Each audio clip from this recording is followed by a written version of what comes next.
الحمدللہ رب العالمین والعاقبۃ للمتقین والصلاۃ والسلام علی سید الانبیاء والمرسلین وعلی آلہ وصحابہ اجمعین، اما بعد فاعوذ باللہ من الشیطان الرجیم، بسم اللہ الرحمن الرحیم۔ وَأَنذِرْ عَشِيرَتَكَ الْأَقْرَبِينَ۔ صدق اللہ العظیم۔ ان اللہ وملائکتہ یصلون علی النبی یا ایھا الذین آمنوا صلوا علیہ وسلموا تسلیما۔ اللہم صلی علی سیدنا و مولانا محمد وبارک وسلم وصلوا علیہ۔ الصلاۃ والسلام علیک یا سیدی یا رسول اللہ، الصلاۃ والسلام علیک یا سیدی یا حبیب اللہ، الصلاۃ والسلام علیک یا سیدی یا محمد الرسول اللہ صلی اللہ علیہ وآلہ وسلم۔ اللہ تبارک و تعالیٰ کی حمد و ثنا اور اس کے پیارے حبیب حضرت محمد صلی اللہ علیہ وآلہ وسلم کی ذات اقدس پر درود و سلام کا نذرانہ پیش کرنے کے بعد میں سچے دل سے دعا گو ہوں کہ اللہ عز و جل میرے حاضرین، ناظرین، سامعین کے مال، جان، عزت، آبرو میں برکتیں عطا فرمائے، اور دعا گو ہوں کہ اللہ عز و جل مجھے حق سچ ٹھیک بیان کرنے کی توفیق عطا فرمائے۔ اگر اس میں کوئی غلطی کوتاہی ہو تو اللہ پاک اپنے شان کریمی کے صدقے سے مجھ بندہ ناچیز کو معافی عطا فرمائے۔ دعائیہ کلمات کے بعد آج کا جو میرا عنوان ہے وہ ہے ایک حدیث کی وضاحت۔ خطبہ کے اندر تلاوت کی گئی آیت کریمہ سورہ شعراء آیت نمبر 214 پارہ نمبر 19 ترجمہ: اور اے محبوب اپنے قریبی رشتہ داروں کو ڈراؤ۔ حضرت ابو ہریرہ رضی اللہ تعالی عنہ بیان کرتے ہیں کہ جب یہ آیت کریمہ یعنی کہ سورہ شعراء آیت نمبر 214 نازل ہوئی تو آپ صلی اللہ علیہ وآلہ وسلم نے قریش کے ہر خاص اور عام کو بلایا۔ جب سب لوگ جمع ہو گئے تو آپ صلی اللہ علیہ وآلہ وسلم نے فرمایا: اے کعب بن لؤی، تم اپنی جانوں کو دوزخ کی آگ سے بچاؤ۔ اے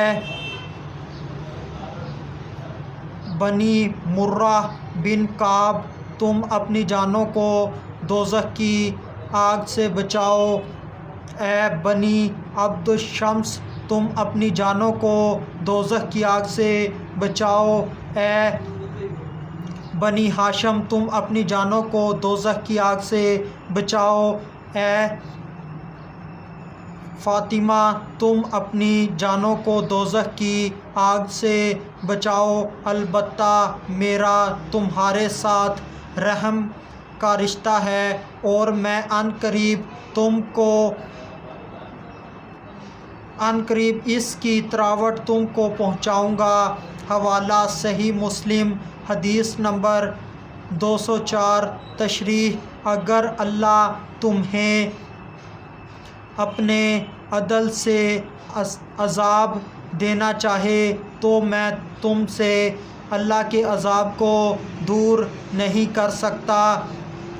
اس میں اللہ پاک کی توحید ہے اور رسول اللہ صلی اللہ علیہ وآلہ وسلم کی ذات مسلمانوں کو نفع پہنچائے گی، مسلمانوں کی شفاعت کرے گی، کیونکہ آپ صلی اللہ علیہ وآلہ وسلم کی شفاعت قبول کی جائے گی۔ لیکن یہاں مطلق نفع رسانی سے منع کیا گیا ہے، یعنی کہ کوئی کفر پر بھی ڈٹا رہے، شرک پر بھی ڈٹا رہے اور نبی پاک صلی اللہ علیہ وآلہ وسلم اس کو فائدہ پہنچائیں، یہ ایسا نہیں۔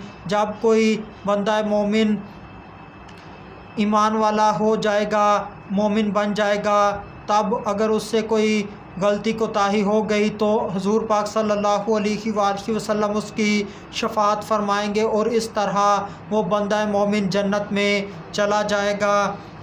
اور فرمایا: میرا تمہارے ساتھ رحم کا تعلق ہے اور عن قریب میں صلہ رحم کروں گا، یعنی اپنے قرابت داروں کے ساتھ قرابت کی وجہ سے نیکی اور حسن سلوک کروں گا۔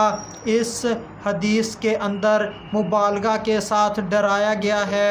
نبی صلی اللہ علیہ وآلہ وسلم کی شفاعت امت کے گناہ گاروں کے لیے ہوگی۔ البتہ میرا تمہارے ساتھ رحم کا رشتہ ہے اور میں عن قریب اس کی تراوٹ تم کو پہنچاؤں گا، یعنی میں تمہارے ساتھ صلہ رحم کروں گا اور تم کو فائدہ پہنچاؤں گا اور مومنوں کا اکرام کروں گا اور کفار کو ہدایت دوں گا۔ منکر شفاعت ہو سکتا ہے اس حدیث کو پڑھ کر یہ سمجھ لے کہ شفاعت نہیں ہوگی۔ نبی پاک صلی اللہ علیہ وآلہ وسلم مومنوں کو نفع نہیں پہنچا سکتے اور عمل کی بنیاد پر ہی تمام فیصلہ ہوگا، ایسا ہرگز نہیں ہے۔ نبی پاک صلی اللہ علیہ وآلہ وسلم کی شفاعت ہوگی اور شفاعت قبول کی جائے گی۔ نبی پاک صلی اللہ علیہ وآلہ وسلم کی حدیث ہے جس کا مفہوم یہ ہے کہ میری شفاعت میری امت کے بڑے بڑے گناہ گاروں کے لیے ہوگی، اور ایسا بھی نہیں کہ بندہ صرف شفاعت کے اوپر جم جائے، نیکیاں نہ کرے اور گناہوں کے اوپر ڈٹا رہے، اس طرح بھی نہیں ہوگا۔ بندے کو نیکیاں کرنی چاہیے اور اللہ پاک کی رحمت اور نبی پاک صلی اللہ علیہ وآلہ وسلم کی شفاعت کے اوپر بھی یقین رکھنا چاہیے۔ اس حدیث میں ڈرایا اس لیے گیا تاکہ مومنین گناہوں کو چھوڑ دیں اور نیکیوں کے کام کریں۔ اور رہی بات جنت میں جانے کی، تو کوئی بندہ اپنے اعمال کی بنیاد پر جنت میں نہیں جا سکتا، اللہ پاک کی رحمت سے، نبی پاک صلی اللہ علیہ وآلہ وسلم کی شفاعت سے جنت کے اندر جائے گا۔ آخر میں اللہ تبارک و تعالیٰ سے دعا ہے کہ اللہ تبارک و تعالیٰ ہمیں دین کی صحیح سوجھ بوجھ عطا فرمائے اور نبی پاک صلی اللہ علیہ وآلہ وسلم کی شفاعت ہمیں نصیب فرمائے۔ وما علینا الا البلاغ المبین۔